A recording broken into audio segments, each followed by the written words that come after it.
What rule exists because of you? When I was 16, I was working at McDonald's. We were allowed $10 for lunch. I used my $10 to get just dollar menu stuff, so I feasted like a king. Within a month, I was told that I wasn't allowed to do that, and the $10 was changed to a free value meal and a dessert because someone was taking advantage of their lunch credits. Damn dude, I can't believe you would cut into McDonald's razor thin profit margins like that. Gotta love this logic. You can get $10 worth of stuff, but it can't be the cheap stuff we sell to everyone else. If you work at Chipotle, you can eat anything you want on days you are working as long as you eat it at the restaurant, and 50% off on days off. Not really a rule as much as just a sign. I once got drunk in my favorite pub, slipped in a puddle in the bathroom and took down the sink with me. After it was repaired, there was a shiny new no diving sign above the sink. It's good to see a sense of humor on one of these. A math teacher in my high school uses Khan Academy for homework, and we used to get graded by how much time we spend on Khan Academy per week. The rules changed when I had about 120 hours constantly per week because I just went AFK, and they changed it to topics mastered. Time spent was a poor metric to begin with. Some people understand things quickly and won't need to spend too much time, while others will take much longer and even then won't quite understand. Sometimes the best way to fix a serious problem is to exploit it. Good job. It's back spoiler to avoid offending people. Sorry, I was a smartass at around 1013. When I was 11. My maths teacher guaranteed anyone and 100% in his class if they had earned more than 1 million points on Khan Academy. I went the scummy way and answered questions on all maths, which is questions such as 1 + 1. I was able to get a lot of points before having to move on to slightly more difficult topics. Only one other student had reached 1 meter points by the end of the year, and she did so legitimately. Good on you, other student. For the first 3 years of high school, I sold brownies in class for 50 cents each. At first because I wasn't old enough to get a job, and then because I didn't want to get a job. I tried to keep it low-key so they didn't shut me down. But by the start of my senior year, there was a new section in the school handbook that explicitly forbids selling things in class. I sold cigarettes in high school. Found a service station that was willing to sell cigarettes to underage people. Bought a pack of 20 cigarettes for $7. Sold each cigarette for $1. Rinsed and repeated. Made roughly $80 a day for around 4 months before everyone found the service station. I was only 13 at the time. In Australia, BTW. I read this several times as $50. Like Jesus, how much weed was in them? Security guards aren't allowed to use the Citizens Bank microwave and Citizens Bank office break room. I made a huge U-hotter led up to that. Gents, I got my dinner from the refrigerator and went to heat it up in the microwave. That's it. They saw it on camera and decided that it was a crime. I had full access to use the room to eat and get candy and soda from the machines. Microwave? Out of the question. Edit. It was grilled chicken, goddamn it. I don't eat fish. Fish sucks. I thought it was gonna be a forgot to put water in the cup of noodles fuck up. But damn, that's a dumb ruling. Sounds like a higher up didn't feel like they had enough power. Rule number 1. Your monthly motivational speech to the team at work must contain actual spoken words. Rule number 2. Your monthly motivational speech to the team at work may not contain NSFW pictures. Edit. Rule number 2 was created a couple of months after rule number 1. After my second monthly motivational speech. If the boss puts NSFW pictures in their speech, is it still NSFW? I'm gonna need some details. Stat. My military unit used to give 1-day passes if you got 6 college credit hours. I took a metric astronaut CLEP tests, got them transcripted, and asked for my passes. I got them, but they changed the rule. I got them, but they changed the rule. Emo, that's the best way to make new rules. Someone exploited the rules but didn't actually break them. Give them a pass, or the bonus, and change the rules afterwards. Sometimes people exploit the rules and they get changed retroactively. No more sending memes to the CEO, CFO, and CTO. Sending memes is how you become the CEO, CFO, or CTO of a company. Okay, can we hear the story here? Did you just out of the blue send them memes, or what? When I was in kindergarten, they'd let everyone out in a mass sort of huddle while teachers sort of overlooked. My mom was late one day and I tried to walk home alone. Walked a block or two. Thought I had walked an endless journey and got lost. Sat and cried until someone took me back to the school where my mom and teacher were. After that, teachers had to let out the kids only as their parents approached them. Who was that someone that took you back to school? A teacher. Not me, but due to my sister and my mom, my high school gained in school suspension.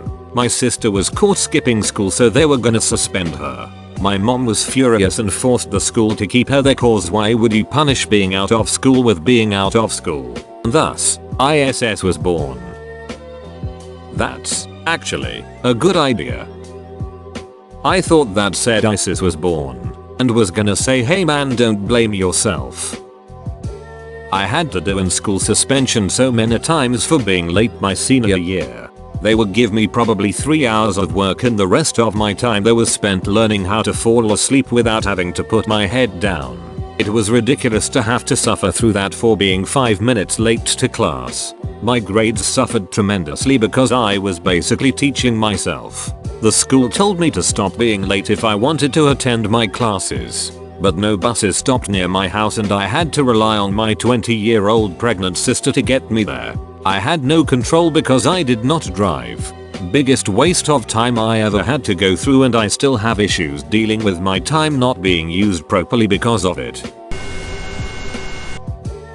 I got toothpicks banned from my school.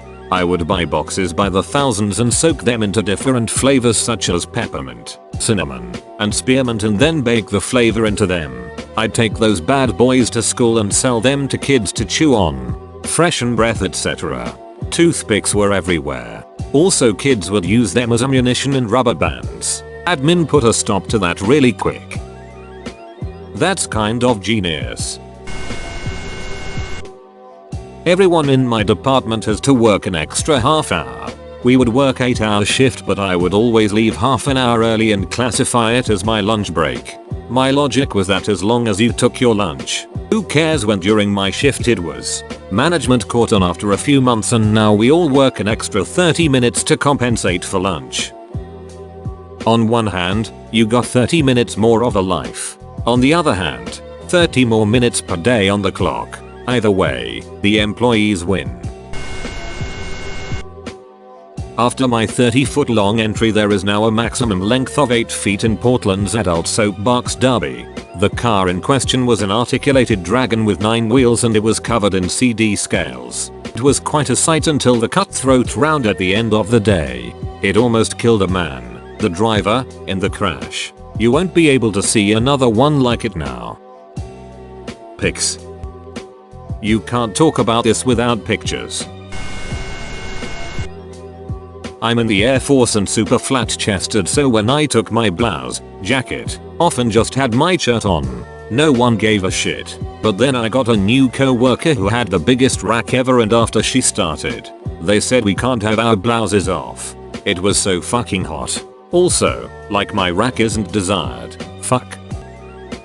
Biggest rack ever, it was so fucking hot. I could imagine. In high school I was on a skeet shooting team. A rule was made called the E rule, which stated that if anyone shot the trap house because they had an itchy trigger finger, they would be immediately disqualified. In my defense, I was challenged to shoot the clay as fast as I could and I did break it as soon as it came out. Is the trap house the launcher? Because my first thought was a residence of ill repute that specializes in the sale of illicit substances.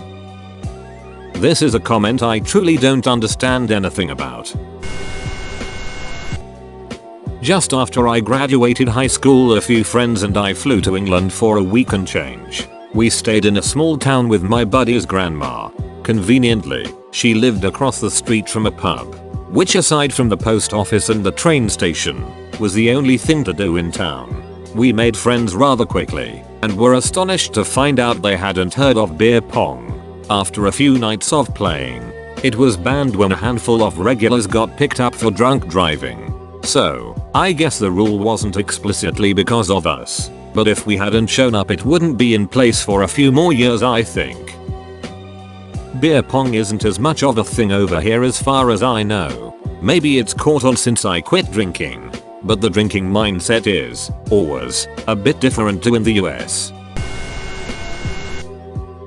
No more mercury allowed in science class. I was the kid that spilled mercury all over the place in a science class. It was in one of those mazes from back in the day and I dropped it because I was nervous and the maze broke and it cracked open and went everywhere. Class was evacuated and quarantined for 2 weeks. Letters were sent home about an incident that involved mercury, etc. Super funny to look back on. It definitely explains the twitch. My high school AP chemistry teacher dumped a vial of acid, I believe nitric but don't quote me, onto a hot plate by accident. Ended up causing my group to cough blood. Super huge fiasco. No longer allowed to use strong acids in class. In my middle school, some asshole stole the mercury from science class and didn't immediately fess up. The entire school was evacuated when it was discovered. A hazmat team had to come in. Our wonderful science teacher was shat on by the administration for allowing us to be near mercury. It really sucked. Fuck you, Nate. When I was 19, I went to visit a friend at college. He was a member of a smart kid fraternity, but a fraternity nonetheless. They had a big ole frat party one of the nights I stayed, and fairly early into the party, I wandered off with their photographer and had my way with him. He did not return. After that, they made a rule to only hire female photographers for their parties. The way this is written makes me think you're some kind of succubus or gay incubus and you devoured that poor photographer for fun. No props or costumes for class presentations. This wasn't for high school. No, this was for university. I think by the time we got to the 3rd year they decided to stop letting me have too much fun with my presentations. One presentation included dressing up as a Russian foreign exchange medical student called Dr. Scotty Too Hotty for a discussion on AIDS. That rule was put in place at my high school. We were all doing a presentation on the build up to the Civil War. This kid comes in a KKK outfit, does his presentation. No mention of racism or the KKK at all. He was very serious about it all and wouldn't acknowledge that he was wearing it.